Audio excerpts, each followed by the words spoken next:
Hello children, so now we are going to start exercise 6.2 first sum. This is the diagram.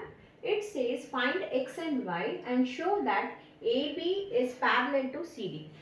So this can be possible only after you find x and y. So your first step will be to find x and y. Now if you see children, this is a line, right? This is a straight line and there is a ray standing on it, and above the line is 50 degree and this is x.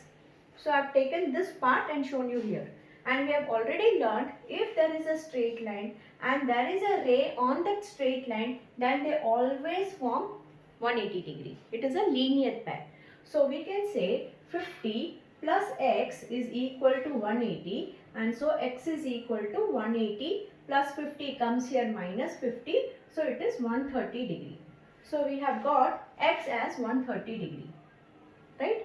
And now this line children, this and these two lines are intersecting. This is CD line and this line is like this. So this is 130 degree and they have asked what is y. We have already learnt in the previous videos that when two lines intersect, then up and down and left and right are always equal and they are called vertically opposite angles.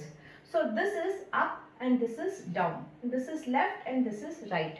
So if this is 130, then y also will be 130. Y is equal to 130 degree because it is vertically opposite angles.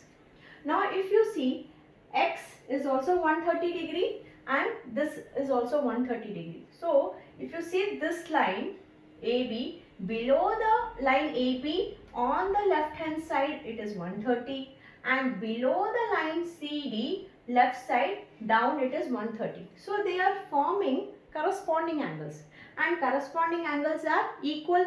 So when are corresponding angles equal children? When the lines are parallel. So because these corresponding angles are equal, you can say AB is parallel to CD as corresponding angles are equal.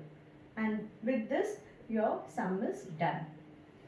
So this is two basic steps children, vertically opposite angles and corresponding angles and a linear pair. If you know this, the sum is very easy.